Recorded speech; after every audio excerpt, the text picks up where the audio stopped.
Hey, it's King McKay, and today we're doing the review for episode 16 of Vikings, which was pretty cool. We got some awesome wrapping up of Ragnar's death, and so much more to look forward to, and we got some awesome new expansion of Bjorn's storyline as he finally reaches Spain. Let's get into it.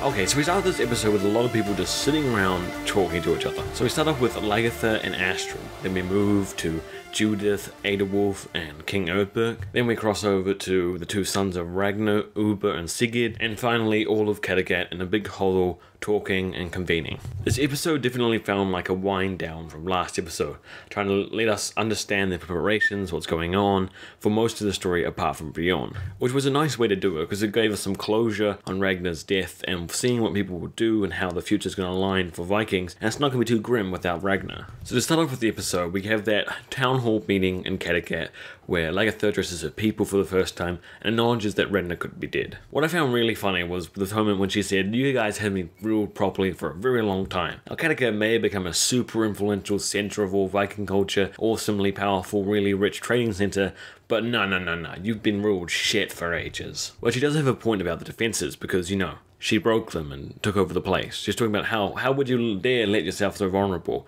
but that's the entire reason that she managed to take over the city. Now that was pretty cool, but the best part definitely has to go to Ivar. The way he just rocked in there like he was climbing the side of a cliff with his face just like, "I'm gonna fuck you up." So then he declares a one-on-one duel with her. She declines, and then Ivar declares, "I don't care, your fate is fixed, I will kill you." And then he kind of gets off the chair and like goes away in this very snake-like manner where he's like goes on the ground and slithers away, which is really cool because it gives it like that deadly killer snake vibe to him. So for the rest of the episode, we don't really get much more from anything apart from Bjorn in Spain, but we do get that very last part that was really epic with Odin going around individually to Ivar, Ubi, Sigurd, and telling them Ragnar is dead. Now I believe this is a very key point in the series because it forces all the sons of Ragnar to recognize he's dead and they must avenge him.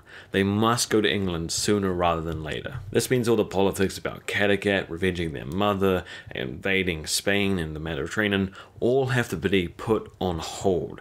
They all need to be put to a second box, where they have to focus their energy, strength, and mindset on the task at hand. It's also going to make sure that all the sons can bind together behind one goal, one purpose. Sigurd and Ivar, who never get along, have to force themselves to be able to coordinate and work together to avenge their father. Now one thing I did notice that a lot of people were talking about from this episode was they didn't know what Ivar and stuff were building. Now personally I believe they were building weapons and stuff to be able to fight people with. I believe Ivar was specifically trying to build a chariot. Now going with a huge army to invade England is going to need a lot of weapons and fortifications and stuff, but Ivar definitely needs special equipment like a chariot and things to make it so he can be able to fight and move in a battle more efficiently than crawling across the ground, which puts him in a vulnerable position for tramping and being swarmed by the enemy. But if you think there's any other things that you think he could be building that Ivar would need in the battles to come, then put it in the comment section below and we'll have a look through those. Okay, let's move to Bjorn's storyline. Now we finally got some awesome shit. We definitely get 100% confirmed reasons to believe that the two brothers are going to betray Bjorn. Now, even though it's not a surprise in any way, shape or form, it does add drama to the whole thing.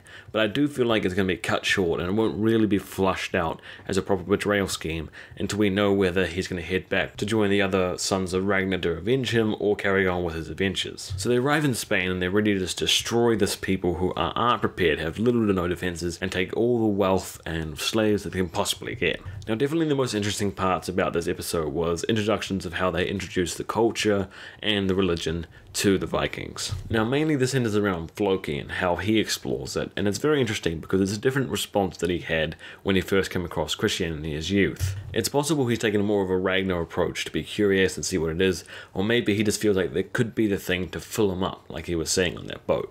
And the one thing that I didn't enjoy at all this episode was Helga's random weird adventures and trying to get a child and all this stuff.